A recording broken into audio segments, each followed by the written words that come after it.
donde básicamente vamos a iniciar hablando de la nomenclatura clínica, o sea, dermatológica, y luego de la nomenclatura microscópica.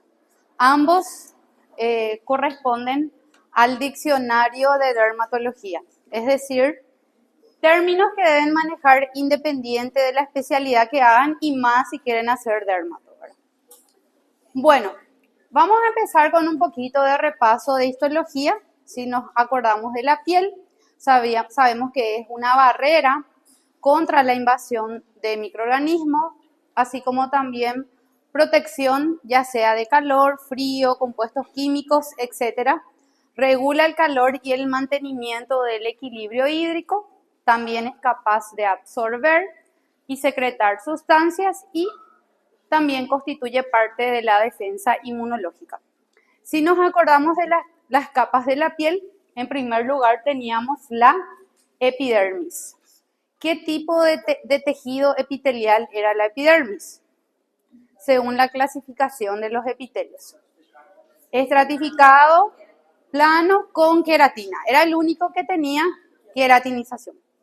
Ahora, la capa interna o dermis estaba dividida en dos. La que está por debajo del epitelio, que era tejido conectivo laxo. Y luego teníamos el tejido conectivo denso irregular ya en la dermis más profunda. Ahora, la hipodermis, que es el tejido adiposo. Algunos libros solamente dividen como epidermis y dermis y otros epidermis, dermis e hipodermis, según la clasificación. Entonces, vamos a observar un poquito estas imágenes para recordar de las capas de la piel. La primera capa de la epidermis se llamaba estrato basal de células basales o germinativo. La segunda capa era el estrato espinoso o estrato de Malpighi. En esta capa conseguíamos ver bien los desmosomas. Luego tenemos el estrato granuloso o granular. La cuarta capa es el estrato lúcido. Eso solamente ocurre si la piel es gruesa, palma de manos y plantas de pies. Y el estrato córneo o estrato de queratina.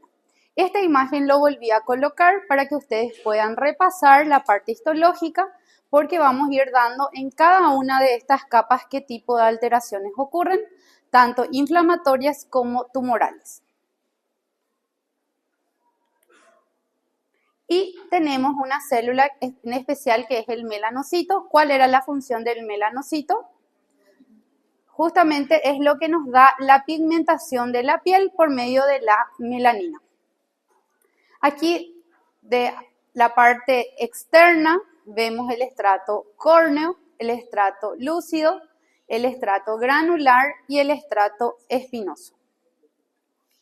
Ahora, si hablamos de dermis, tenemos una dermis superficial o también llamada papilar, que estaba constituido por tejido conectivo laxo. Si recuerdan, el tejido conectivo laxo era aquel que estaba por debajo de los epitelios. Y el tejido conectivo denso irregular encontramos en la parte profunda, donde vemos una mayor cantidad de fibras y menos células. Ahora, si hablamos de los fototipos de la piel, esto es importante para poder ir entendiendo cada una de las patologías posteriormente.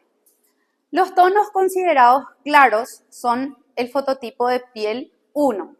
Esto es lo que se realiza en un estudio dermatológico, donde si decimos fototipo o tono claro 1 y 2, son las personas más predispuestas a desarrollar las neoplasias de piel, que vamos a ir estudiando. Ahora, el tono medio sería el tono ideal, ¿verdad? Es el tono que generalmente no llega prácticamente a desarrollar ninguna de las neoplasias cutáneas. Luego tenemos el tono oscuro, que sería el fototipo 4 y 5, y el tono ya étnico, que sería el fototipo 6. Normalmente, si hablamos de las patologías dermatológicas, la mayor parte se concentra aquí, en el fototipo 1 y 2. Y se consideran que las que menos probablemente desarrollen sean las de fototipo oscuro, ¿verdad? 5 y 6. Por supuesto, eso no es una regla. También, así como podemos tener personas con estas tonalidades que lleguen a desarrollar, pero según la estadística son las que menos probablemente desarrollen las neoplasias. Son las pieles consideradas más resistentes. Aquí justamente nos habla, por ejemplo, los tonos, ¿verdad? Nos dice cómo son los que tienen el fototipo 1. La piel es muy clara, generalmente el pelo es rojizo, los ojos azules, ¿verdad? Siempre se quema, nunca se broncea. Por eso es que ustedes van a ver, por ejemplo, en los protectores solares que dice fototipo 40, rayo UV para 40, 50, 70, ¿verdad?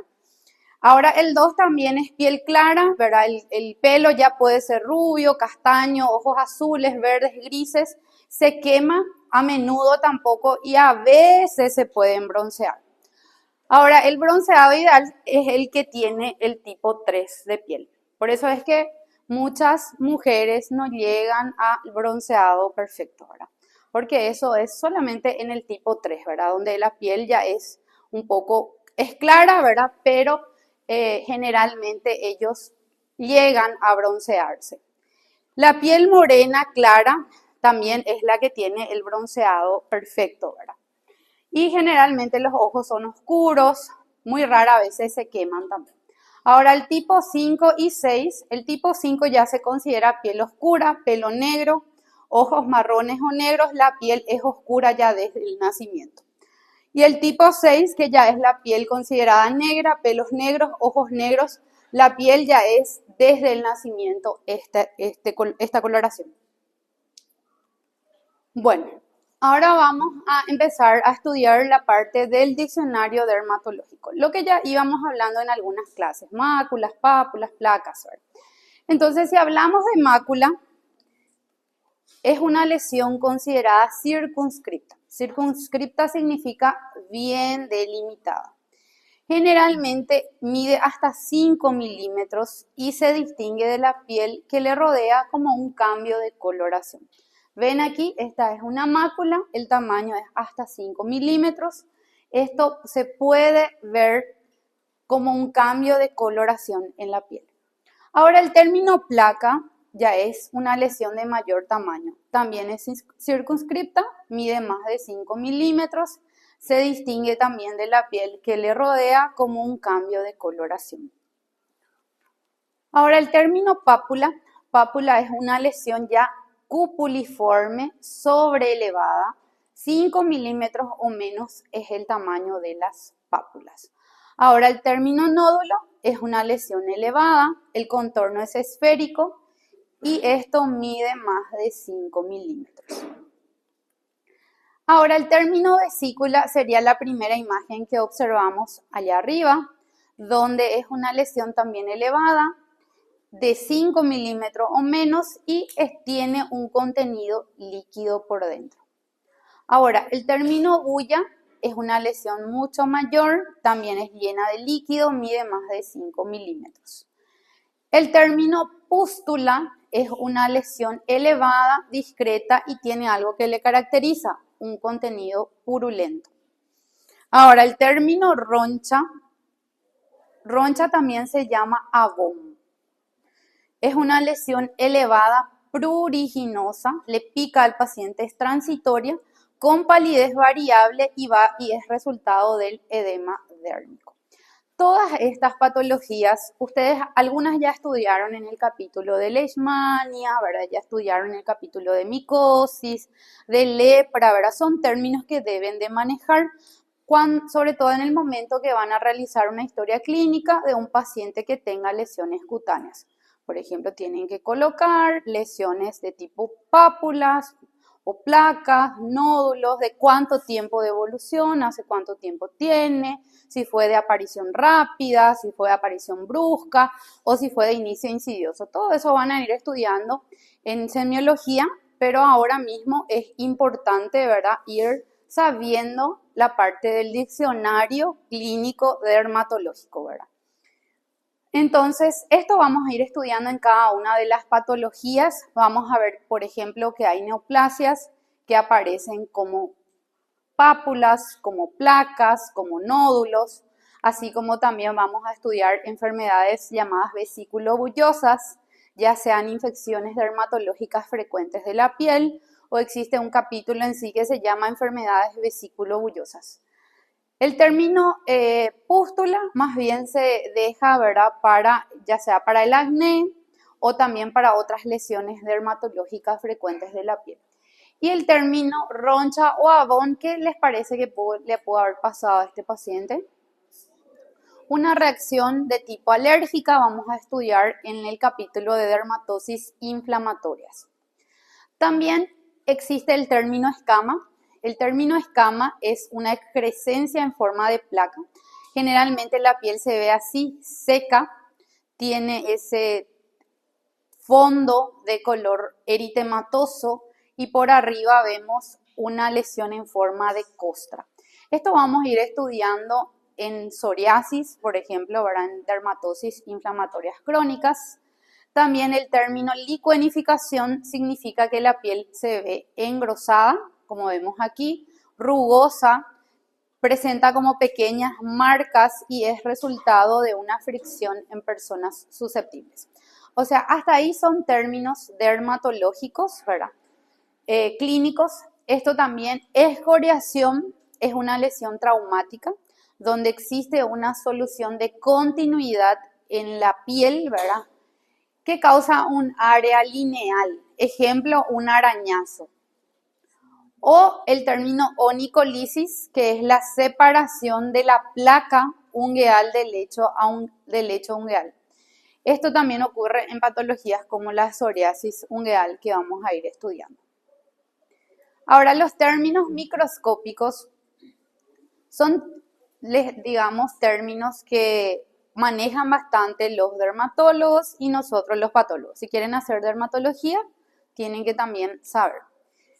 Ahora mismo para el examen también tienen que saber, ¿verdad?, para aprobar el tercer año.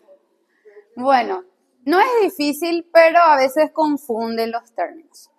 Hiperkeratosis significa engrosamiento del estrato córneo. Es decir, vamos a tener mayor cantidad de queratina en el estrato córneo. Esa hiperkeratosis puede ser con parakeratosis. Parakeratosis significa retención de núcleos en el estrato córneo. El estrato de queratina, como vimos, la parte histológica, normalmente no tiene que tener presente núcleos. Pero si hay estos núcleos, a eso se le llama parakeratosis. Y eso vamos a ver en ciertas patologías que presentan hiperkeratosis con parakeratosis.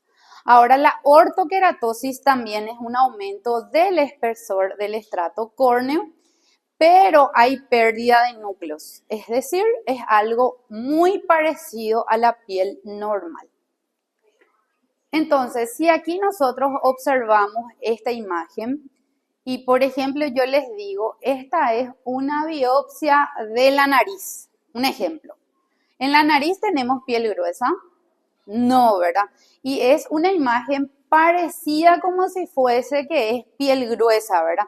¿Por qué? Porque la queratina tenemos en abundante cantidad. A eso se le llama hiperkeratosis, ¿verdad? Ahora, parakeratosis también es el aumento del espesor del estrato córneo, pero aquí tenemos retención de núcleos. Es decir, esto que vemos aquí específicamente es el estrato de queratina y aquí no tendría que existir estos núcleos si hablamos de una epidermis normal. Cuando tenemos conservación de núcleos en el estrato córneo, a esto se le llama parakeratosis. Y si ustedes se fijan, aquí mismo en la epidermis o allá arriba, vemos un montón de células inflamatorias y nidos. Es decir, esto es parte de alguna patología que vamos a ir estudiando, ¿verdad? Aquí, por ejemplo, vemos que hay un aumento también del estrato córneo, ¿verdad? Del estrato de queratina, pero no hay retención de núcleos. Entonces esto es ortoqueratosis. Ahora, hipergranulosis significa hiperplasia de la capa granulosa. Esa capa que llamábamos como capa granulosa también puede estar en una cantidad aumentada en ciertas patologías dermatológicas. A eso se le llama hipergranulosis. Acantosis ya es un término que hemos estudiado, significaba el aumento del espesor de la epidermis o hiperplasia epidérmica difusa. Papilomatosis es la elevación causada por la hiperplasia y aumento de tamaño de las papilas dérmicas. Entonces, si nosotros observamos esta imagen, simplemente miramos, miren así, sin todavía aplicar el término. ¿Les parece que es normal este epitelio? No, ¿verdad? Vemos acantosis, papilomatosis, ¿verdad? Pero en este caso estamos estudiando la hipergranulosis, es decir, el estrato granular normalmente teníamos que encontrar 2 o 3 capas. Sin embargo, aquí vemos muchas camadas de gránulos de queratohialina. Esto es ya patológico. Ahora, aquí por ejemplo, papilomatosis, ¿se acuerdan que era la proyección en forma de dedos digitiforme hacia la dermis superficial de lo que es el epitelio? Entonces a esto se le llama papilomatosis. Allá arriba, específicamente, vemos acantosis, aumento del espesor del epitelio.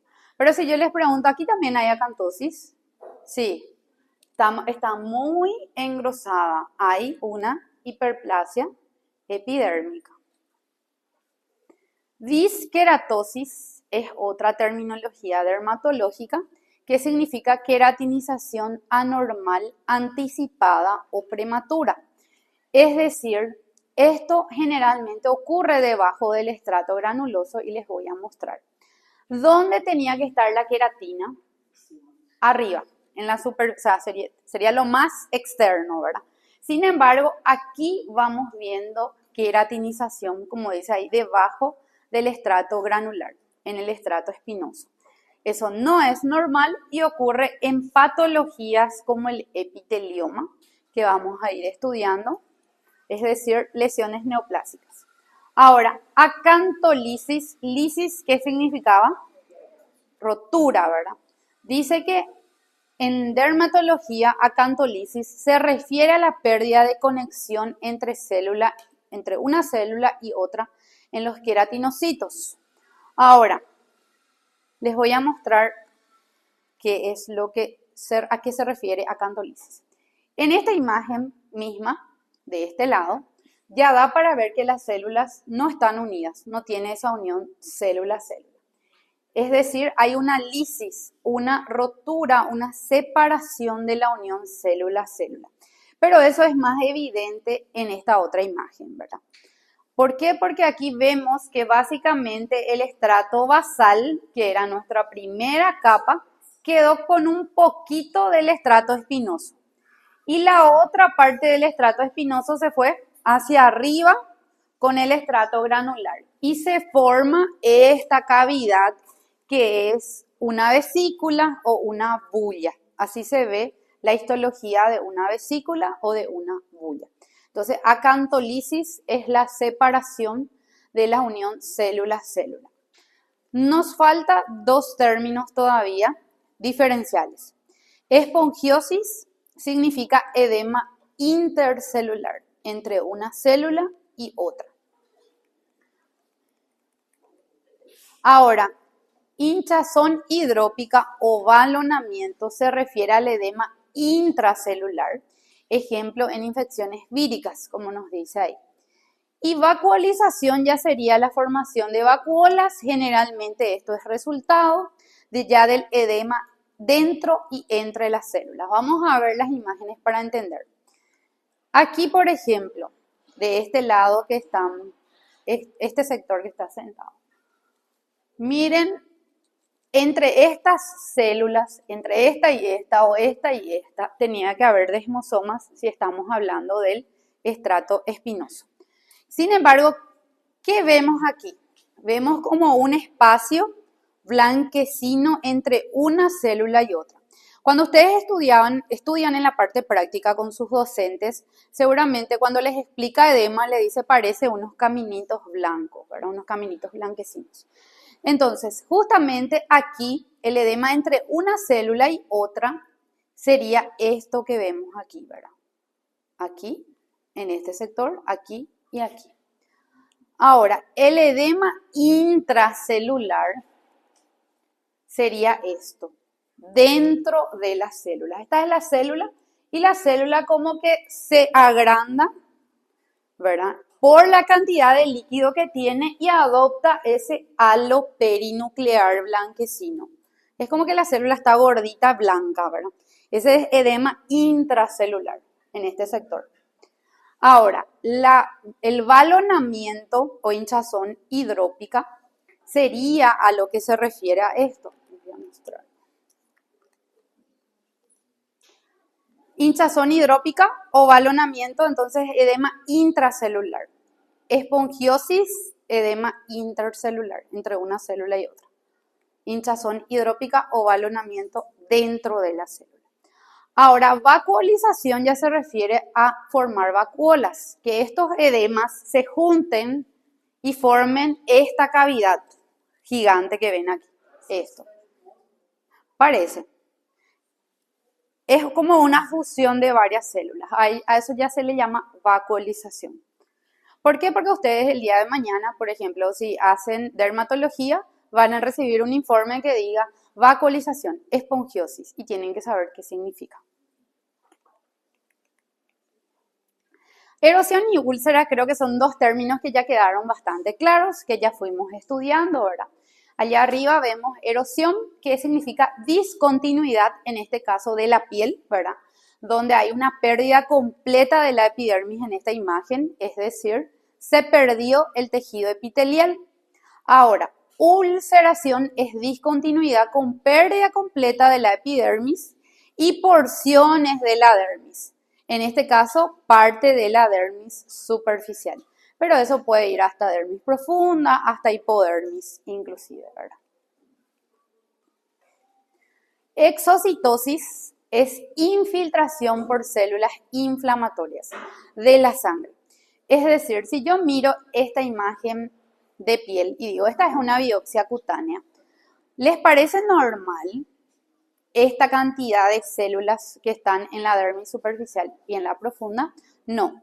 Hay una invasión, una infiltración, le llamamos, de células inflamatorias, y en dermatología a eso se le llama exocitosis. Ahora, el término lentiginoso se refiere a un patrón lineal donde hay proliferación de melanocitos en la capa basal. Y esto vamos a ir estudiando en patologías como el léntigo, pero el lentiginoso significa que en este estrato basal son muy evidentes los melanocitos. Es como una hiperplasia melanocítica en el estrato basal. Bueno, vamos a empezar estudiando los trastornos de la pigmentación de los melanocitos y luego vamos a estudiar el día de hoy ya el capítulo de melanoma, ¿verdad? Bueno, iniciamos con el vitiligo. El vitiligo, la peca, el léntigo y el nevus melanocítico son lesiones que estoy segura que todos ya vieron, porque son muy frecuentes y van a ver también el día de mañana. Vitiligo es un trastorno frecuente donde hay pérdida parcial o completa de los melanocitos productores de pigmento. Es decir, en la epidermis no vamos a encontrar o vamos a encontrar en muy poca cantidad los melanocitos, que dijimos que son los que dan la pigmentación de la piel, ¿verdad? Todas las edades y todas las razas pueden verse afectadas. Puede ser totalmente inaparente si hablamos de una pigmentación clara, hasta que se produce un bronceado, hasta que la persona dice me voy a broncear hoy y ahí es evidente la lesión. Ahora, en individuos con piel oscura pueden parecer lesiones hiperpigmentadas. Justamente, ¿quién padecía vitiligo? Y tengo entendido que no sé si este año se lanza la película, ¿verdad? De él existían varias versiones. Algunos decían que a él no estaba conforme con su fototipo de piel, que él quería ser blanco, etcétera, ¿verdad? Lo cierto es que él padecía esta enfermedad y llegó hasta, no sé si llegaron a escuchar, cambió toda la piel.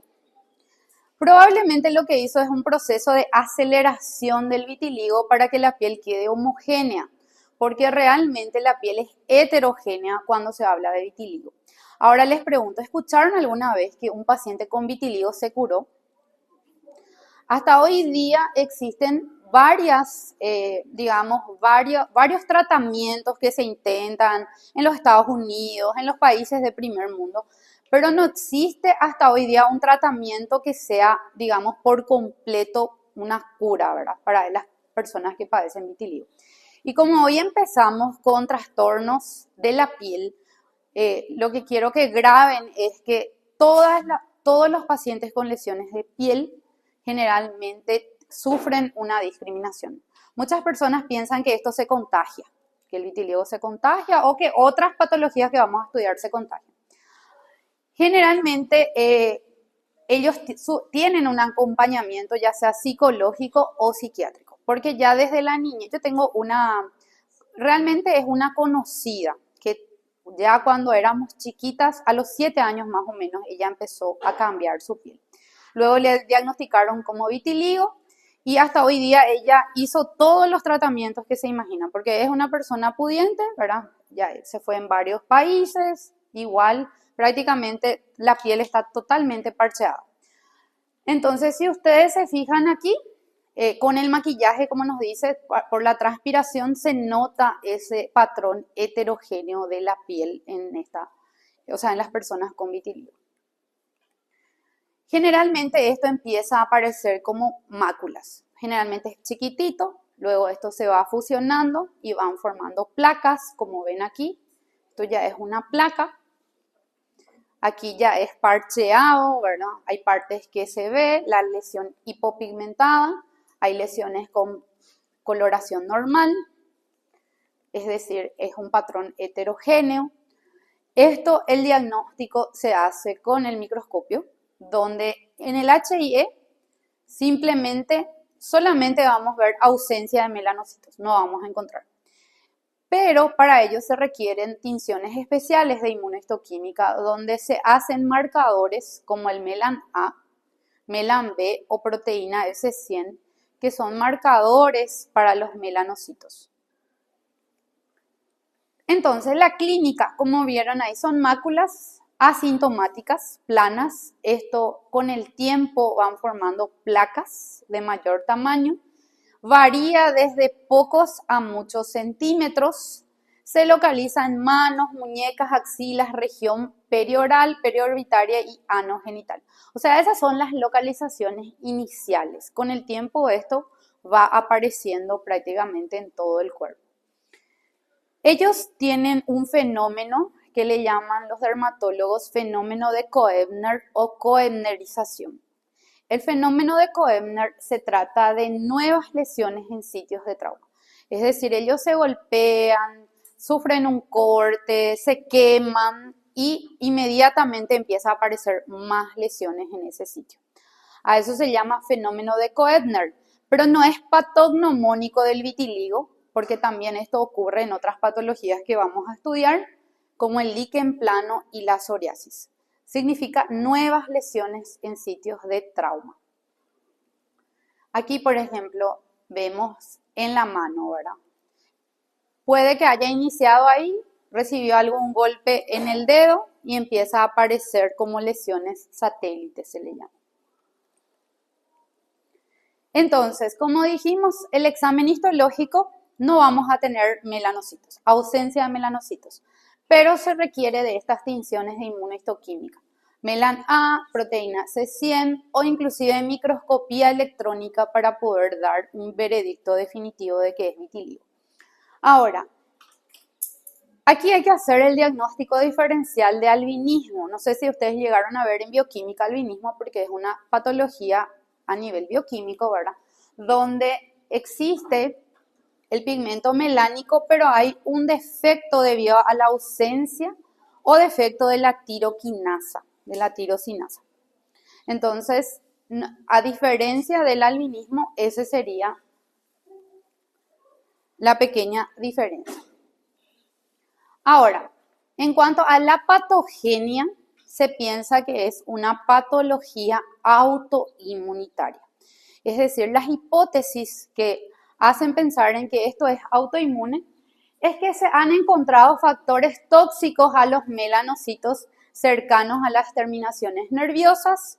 También que las personas que padecían vitiligo tenían otras patologías autoinmunitarias, como por ejemplo la enfermedad de Addison, que es la insuficiencia suprarrenal, o por ejemplo la tiroiditis autoinmunitaria de Hashimoto, que ustedes han estudiado en la parte práctica, que también es una patología autoinmune.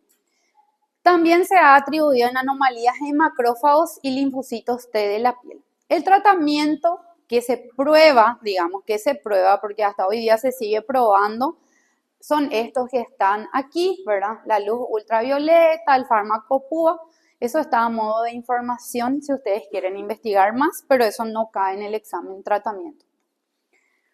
Bueno, hasta ahí es vitiligo. Después pasamos a las pecas. Las pecas que muchas personas tienen, ¿verdad? Son lesiones pigmentadas que ya inicia en la infancia. El nombre médico es efélide. Efélide o peca. Peca es común. ¿Cómo se dice en portugués peca? Sarda. Sardinha.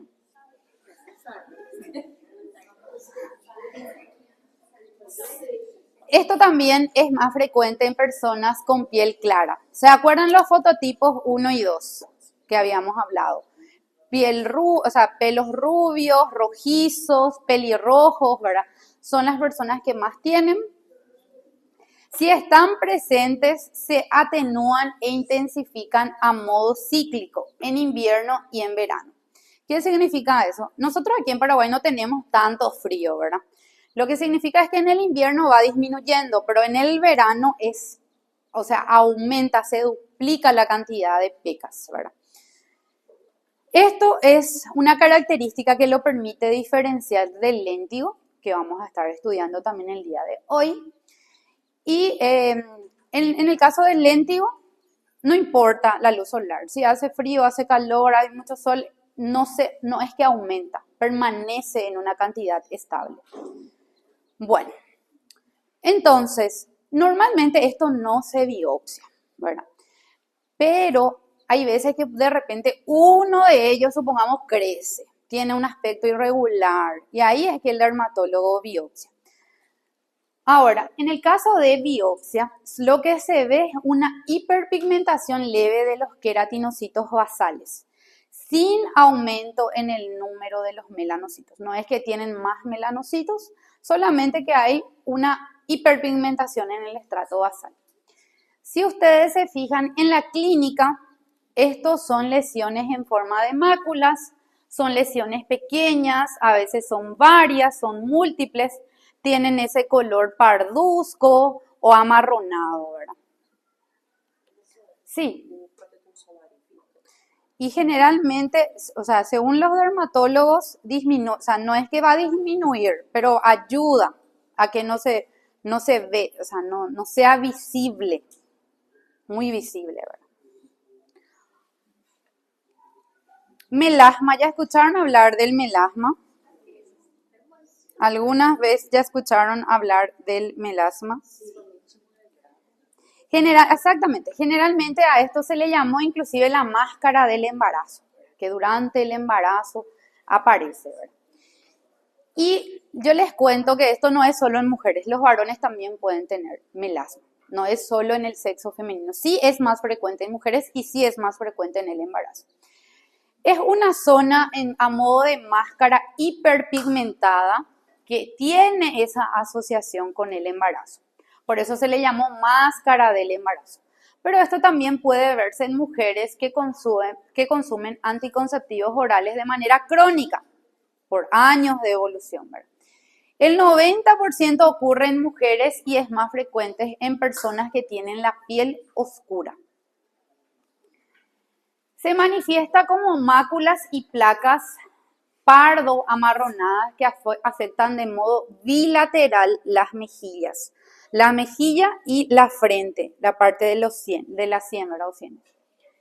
La luz solar puede acentuar y es con frecuencia de que esto se resuelva espontáneamente una vez que terminó el embarazo. Pero eso no ocurre en todas las mujeres, debido a que existen los tipos histopatológicos de melasma. Entonces, existen 3 patrones histopatológicos que estudian los dermatólogos, sobre todo, ¿verdad?, para poder brindar un tratamiento a sus pacientes. El tipo epidérmico es el que, donde hay mayor depósito de melanina en el estrato basal, en la primera capa, y suprabasal. Corresponde al 70% de los casos. ¿Qué significa eso? Que el 70%, si el dermatólogo identifica que es de tipo epidérmico, se va a curar con una pequeña crema, un blanqueador. Ahora, el tipo dérmico es el más argel, vamos a decir así, el que es más difícil de tratar. Aquí hay acúmulo de macrófagos en la dermis superficial que han fagocitado la melanina del estrato epidérmico. A eso se le llama incontinencia del pigmento melánico. Corresponde al 10% de los casos y son los que responden poco a los blanqueadores. Son los que a veces van a otros tratamientos como láser o otros tratamientos, ¿verdad? Porque es como un tatuaje, se queda como un tatuaje. Ahora, existe un tipo mixto que hay una combinación de estrato epidérmico y dérmico. Ahora, esto corresponde al 20%. Si se hace una biopsia, se encuentra un infiltrado linfohistiocítico, aumento de la melanina epidérmica, pero no aumento de los melanocitos. Se puede distinguir con la luz de Watt. La luz de Watt es una lámpara que utilizan los dermatólogos o bien con su dermatoscopio, el que ellos tienen. Y ahí ellos ven hasta dónde más o menos se extiende la lesión para poder saber qué manejo van a brindar a las pacientes. En cuanto a la patogenia, hay alteraciones en los melanocitos que da lugar a mayor transferencia de melanina a los queratinocitos. Eso es lo que ocurre. Entonces, recuerden que el tipo dérmico es el que es un poco más difícil de tratar, ¿verdad? Aunque hoy día está muy avanzada la parte estética, ¿verdad?, de dermatológica. El léntigo. Léntigo hace referencia a hiperplasia benigna de los melanocitos. Se puede dar en todas las edades, no hay predilección sexual o racial, la causa no se conoce muy bien, pero existen hipótesis de que esto es genético. Generalmente aparecen pequeñas lesiones tanto en la piel como también pueden dar en las mucosas.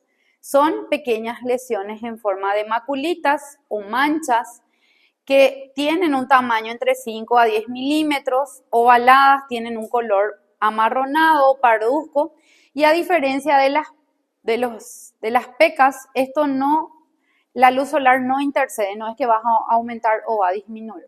¿Alguna vez ya vieron estas lesiones? El léntigo, sobre todo en las personas mayores, ¿verdad? Y es genético. ¿Qué significa eso? Si su abuela, su mamá tiene, ustedes también van a tener estas. Hoy día he visto que hay un tratamiento donde se hace como un peeling, ¿verdad? También, pero se le coloca un material, que no recuerdo cuál es, y empiezan a rasparse, como una parte de rejuvenecer la piel, ¿verdad? Porque es más común realmente en pacientes añosos. Exactamente, como decía mi compañero, ¿verdad?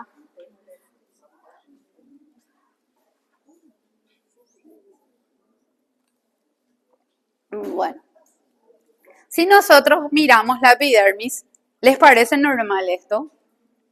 No, ¿qué llama la atención? Que vemos en el estrato basal también.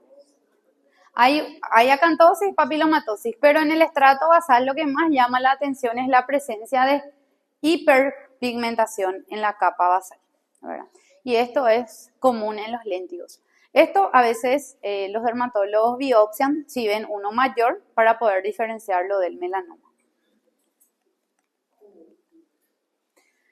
Entonces, aquí la característica histológica es esto, hiperplasia melanocítica lineal. Lineal significa siguiendo el estrato basal, no en nidos, no formando nidos. Porque luego vamos a ver que en el nevus hay una hiperplasia, pero en forma de nidos. Aquí es lineal siguiendo el estrato basal.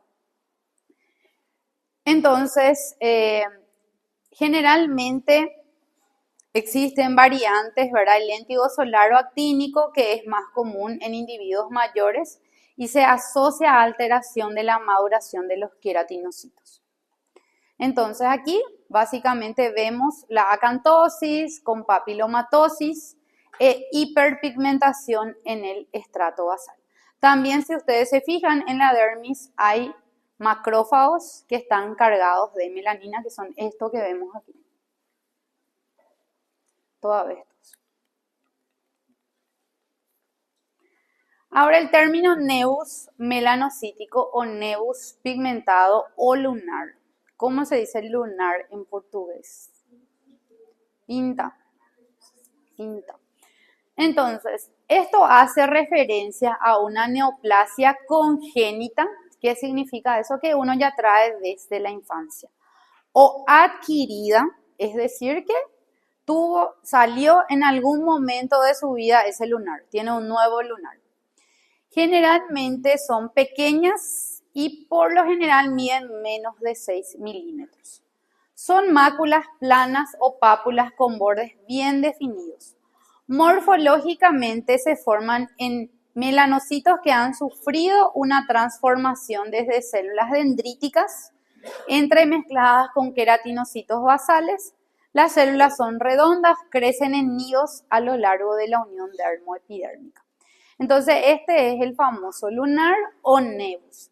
Y vamos a volver a clasificarlos en varios tipos y luego les voy a mostrar algunos casos clínicos también interesantes. El nevus congénito es aquel que ya uno tiene desde el nacimiento. Tiene un crecimiento dérmico profundo y su característica histopatológica es que crece en nidos y crece alrededor de las glándulas sebáceas y los folículos pilosos.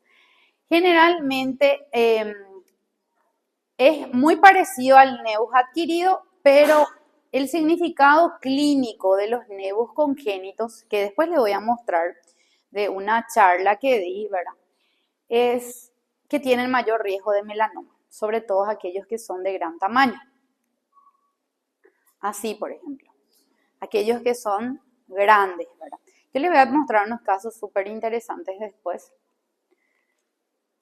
Entonces, aquí lo que hay también, como pueden ver aquí, hay una hiperpigmentación en la capa basal, pero no solo eso, sino que vemos nidos de melanocitos. Lo que vemos aquí por dentro son las células denominadas células névicas, que normalmente estos son controlados por el dermatólogo. Por eso es que uno debe de acudir a la consulta dermatológica no solo por estética, ¿verdad? No solo para que nos dé un protector solar, para saber qué fototipo tenemos, cuál es el factor del protector solar que uno tiene que usar, sino que hay que evaluar los lunares, porque todos tenemos lunares, ¿verdad?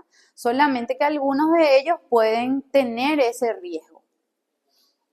Entonces, normalmente el dermatólogo hace una inspección clínica y vamos a ver en el melanoma el famoso A, B, C, D, E del melanoma, ¿verdad? Donde va evaluando, él tiene un dermatoscopio que es como una lupita donde va viendo hasta dónde se extiende, cómo es la lesión, qué característica le parece que presenta, ¿verdad? Ahora les pregunto, ¿esta epidermis les parece normal? No, ¿verdad? Vamos viendo aquí mismo que dentro de la epidermis ya se van formando unos nidos pigmentados que en este caso, como es un nevus congénito benigno, no tiene las características de atipias, ¿verdad? Atipias, aquello que habíamos dado como fenotipo o retrato de la célula maligna, ¿verdad? O sea, es decir, las células son homogéneas, son consideradas células névicas. También existe un nevus que se llama nevus azul. Los clínicos le llaman nevus azul por la coloración que presenta, ¿verdad? Que tiene un tono azulado. Aquí hay una infiltración dérmica no en nidos, es decir, no es que forman nidos, con frecuencia con fibrosis asociadas. Aquí generalmente es una lesión en forma de nódulo de color negro azulado, puede ser confundido con el melanoma por la clínica, entonces el dermatólogo solicita retirar el lunar, la lesión en este caso. Si nosotros esto miramos por histología, como ven aquí, la epidermis no tiene muchos cambios, sin embargo en la dermis vemos muchos pigmentos. Y esto tenemos que ir acercando el ocular para hacer el diagnóstico diferencial con el melanoma. Esto que vamos viendo aquí son células névicas, también están sueltas y hay fibrosis. Todas estas zonas rosas son áreas de fibrosis, que si vamos acercando vamos a ir viendo pigmentaciones que están así en forma de parches, ¿verdad? Mucha fibrosis. A medida que esto vamos acercando, vamos a ir viendo que no son células atípicas tampoco y que hay muchas zonas de fibrosis. Es como intercalar fibrosis, macrófagos cargados de melanina, células névicas, pero con una arquitectura histológica, digamos, benigna. Aquí a medida que vamos acercando, vamos viendo las áreas de fibrosis que están en las flechas, vamos viendo macrófagos que están cargados de pigmento. También existe un nevus que se llama de células fusiformes o también se le llama de células epitelioides o nevus de Spitz. Esto es más común en niños. Esto tiene varias formas de presentación clínica. Hay veces que ya aparece como una lesión en forma de nódulo de color rojizo, donde hay que hacer el diagnóstico diferencial con el hemangioma, que es un tumor vascular.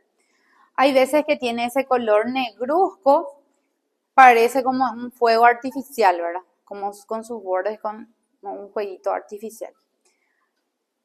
Y es común en niños, como les digo. El nevus de células fusiformes, es decir, cuando hay un predominio de células fusiformes, se le llama nevus de Rett. Cuando hay un predominio de células epitelioides parecido a las células epitelioides del granuloma, se llama nevus de Spitz o clásico. Se considera que el nevus de Rett es una variante del nevus de Spitz.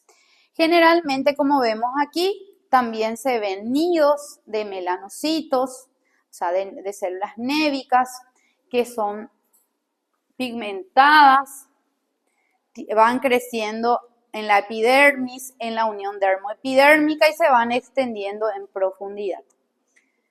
Los rasgos diagnósticos diferenciales es que los epitelioides se parecen a las células epitelioides y los fusiformes son células en forma de huso, ¿verdad? Tienen dos polos. Clínicamente se puede confundir con el hemangioma o inclusive con el melanoma, ¿verdad? Entonces, el nevus de Rett o Spindle, como dice, células nevus, generalmente son nidos de células fusiformes pigmentadas. Si esto nosotros vamos acercando, vamos a ir viendo los nidos pigmentados y vamos a ir viendo las células fusiformes o fusocelulares que están cargadas de pigmento. Por eso vemos así la epidermis. Por eso era importante ver la histología normal e ir comparando cómo eso se ve en las distintas enfermedades.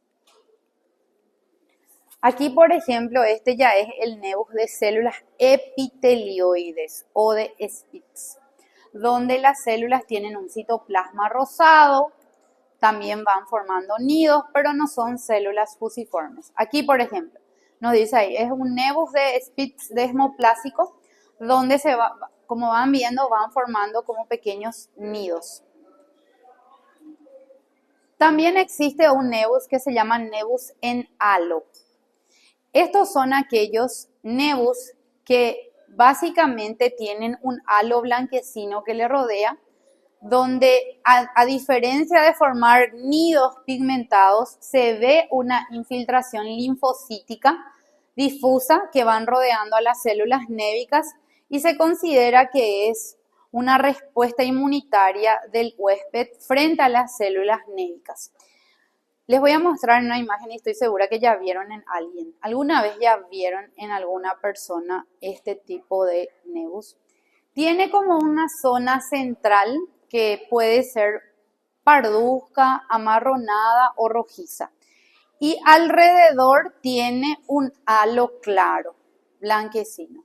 Entonces esto es un nevus pigmentado. Se dan cuenta por qué es tan importante ver la imagen clínica y comparar con lo que se encuentra en la biopsia, para poder identificar qué diagnóstico dar, ¿verdad?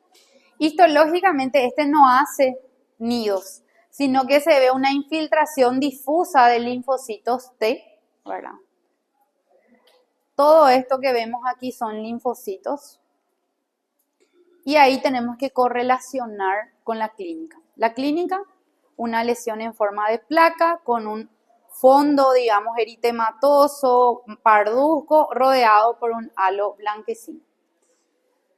Luego tenemos el nevus displásico. El nevus displásico, como su nombre lo dice, displasia era alteración arquitectural y funcional, ¿verdad? Esto ya va a presentar atipias y es precursor del melanoma. O sea, el dermatólogo encuentra esto y es sacar, extirpar. Generalmente son más grandes, miden más de 5 milímetros, pueden aparecer como máculas, placas o lesiones con un centro elevado más oscuro. El crecimiento generalmente es anormal, los nidos pueden estar aumentados de tamaño, pueden fusionarse y confluir, o sea, juntarse varios nidos. Entonces, clínicamente mismo el aspecto de este lunar es atípico, ¿verdad? Eso no es normal. ¿Alguna vez vieron algún lunar así como este? No es normal, ¿verdad? No es en absoluto normal. Es totalmente irregular. En este caso, este es un niño, por ejemplo. Ven que tiene varios lunares. Pero estos que vemos aquí no son normales. ¿Qué hace el dermatólogo? Y tiene que sacar. Si es displásico, si hay 10, se saca los 10, ¿verdad? Como ven aquí, mismo los bordes son irregulares. Esto va a progresar a un melanoma en algún momento. Por eso es que dijimos, es precursor del melanoma. Se encontró, se tiene que retirar. No hay caso. Ahora, si nosotros observamos la biopsia, fíjense aquí, la epidermis primeramente tiene acantosis, papilomatosis, tenemos dos alteraciones. Ahora, si nosotros miramos las células, o sea, los nidos celulares, los nidos no son normales. Aquí mismo en esta otra imagen donde es más evidente. ¿Les parece normal este nido gigante que está aquí? Esto que está aquí, ¿verdad? No es normal. Arquitecturalmente cambia mi epitelio, donde es reemplazado por nido de células névicas, pero con atipias. Inclusive, si ustedes se fijan y aplicamos lo que dice la regla, son hipercromáticas. Y eso era una de las características para decir que es atípico, ¿verdad? Si ustedes van acercando el ocular, si vamos acercando, vamos a ir viendo que básicamente las células no tienen el mismo tamaño ni la forma. Y como ven aquí, desde el estrato basal prácticamente se van formando como pequeños nidos, ¿verdad? Y esta es la lesión que el dermatólogo observa en el dermatoscopio, ¿verdad? Los bordes irregulares, como un color heterogéneo, ¿verdad? Entonces, las células névicas empiezan a reemplazar prácticamente a las células basales. A lo largo de la unión dermoepidérmica hay una hiperplasia lentiginosa, ¿verdad? Es decir, un aumento en este caso del estrato basal lentiginoso, dijimos que significaba hiperpigmentado. Y por supuesto, ya vamos viendo células con atipia, núcleos irregulares, angulosos, hipercromasia. Ahora existe un nevus que se llama nevus de Jadassohn. Este van a ver en el laboratorio, tenemos en el laboratorio. Esto se considera más bien una proliferación amartomatosa. Generalmente afecta a la epidermis, estructuras anexiales, se presenta ya desde el nacimiento, aparece más bien en el cuero cabelludo o en la cara, es una lesión en forma de verruga, aparece una verruga. Puede ocurrir una presentación y apariencia anatómica inusual donde se asocia con anomalías neurológicas y del desarrollo. Los datos genómicos, o sea, la genética de esto demuestra que ellos tienen alteraciones en el HRAS-KRAS y también están asociados con otros síndromes y otras neoplasias. El desarrollo de una neoplasia maligna a partir de un nevus de Jadassohn es raro, pero puede ocurrir y se vio asociado con el carcinoma vasocelular que vamos a estar estudiando en las próximas clases. Menos del 1% de las lesiones evolucionan a algo maligno. El nevus de Jadassohn es benigno. Entonces, se le llama nevus sebáceo, nevus organoide, se considera un amartoma donde normalmente imita las estructuras de la piel, pero en este caso existe una cantidad abundante de glándulas sebáceas. Clínicamente se ve como una placa mamelada, congénita de color amarillento o anaranjado, donde en el cuero cabelludo causa como una alopecia. Pero también, les repito, puede ocurrir en la cara, en la frente, en la mejilla, ¿verdad? Esta sería la lesión, ¿verdad? Este es en el cuero cabelludo, esto sería a nivel de la cara. También en el cuello, la zona del cuello quiere aparecer el nevus de Jadassohn. Esto histológicamente es benigno, ¿verdad? Donde vamos a encontrar, creo que está mal aquí, acantosis y papilomatosis. Vamos a encontrar numerosas glándulas sebáceas de aspecto benigno. También podemos encontrar melanina en la capa basal y podemos encontrar un aumento de glándulas apócrinas. Entonces, si nosotros miramos, nos dice, este es el caso de un niño de 17 meses, donde se ve en la epidermis acantosis y papilomatosis. Pero lo que llama más la atención es la gran cantidad de glándulas sebáceas que presenta. Aquí, por ejemplo, si miramos de cerca, vemos que hay acantosis, hay papilomatosis, hay hiperkeratosis, inclusive mayor cantidad de queratina, pero esto llama la atención, ¿verdad? La gran cantidad de glándulas sebáceas que presenta. Esta también es una de las láminas favoritas de los alumnos para que les toque en el examen, porque es colocar y se ve un montón de glándulas sebáceas, se ve en nuestra lámina de laboratorio. Y es bien fácil de identificar. También podemos encontrar glándulas apócrinas en cantidad bastante elevada, ¿verdad? Y le llama ectópico porque, por ejemplo, está en una localización que no es frecuente, ¿verdad? Aquí, por ejemplo, lo mismo, se ve el epitelio con acantosis y papilomatosis y vemos una gran cantidad de glándulas sebáceas y glándulas apócrinas. Bueno, estos son algunos casos interesantes, ¿verdad? Que yo no les pasé en el slide porque no tengo el permiso de los pacientes, pero igual les voy a mostrar. O sea, mostrarles sí, pero no dejarle la foto. Igual no podés grabar, pero no está ahí. ¿Sí? Este es el completo. No está nevus de Jadassohn. Ah, no, tiene dos, parte 1 y parte 2 por la foto. Tiene parte 1 y parte 2, son 2 slides, porque no entra todo. Yo pasé.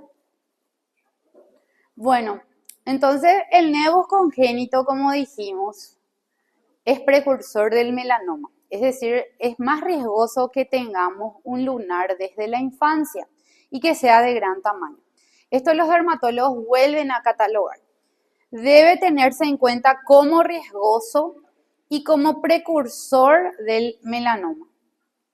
Entonces, esto se vuelve a clasificar en pequeño si mide 1,5 centímetros, mediano de 1,5 a 10, grande ya se considera de 11 a 20 y gigante más de 20.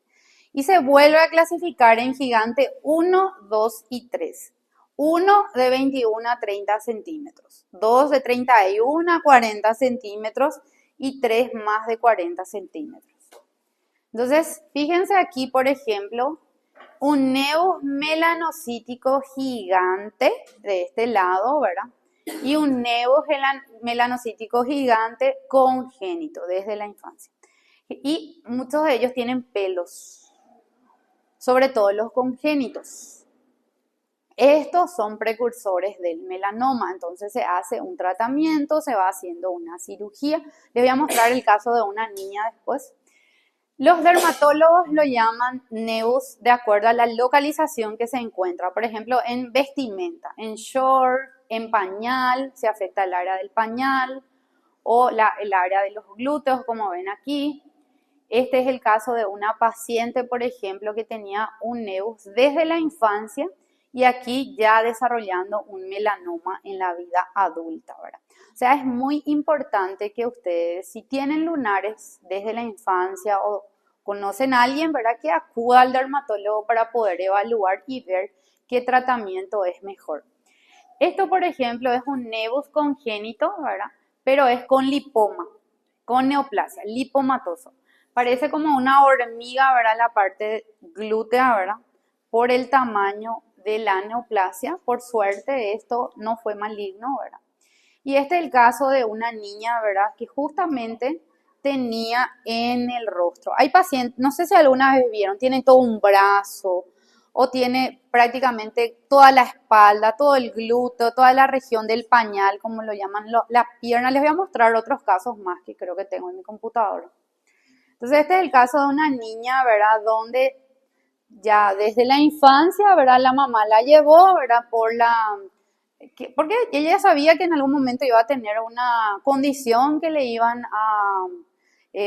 desde niños sufren lo que es bullying también, ¿verdad? ¿Qué tiene? ¿Qué es eso que te aparece en la cara? A mi amiga que yo les comenté, la de vitiligo, le decían que parecía una vaca por las manchas parcheadas, ¿verdad?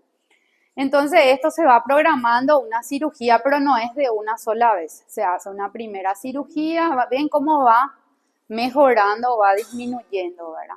Cuanto más oscuro, más probable de que esto evolucione a un melanoma.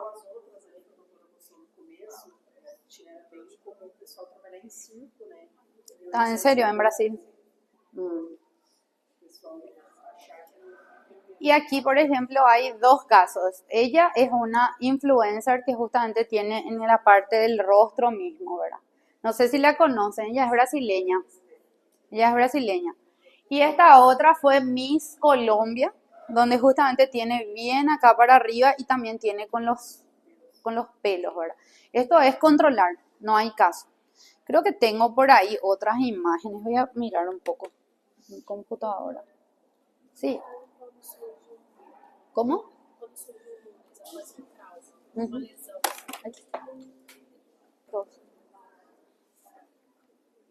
O sea, realmente son, de acuerdo a la localización, le llaman en bolero, en la espalda, back, en la parte del glúteo, algunos una pierna, un brazo, ¿verdad?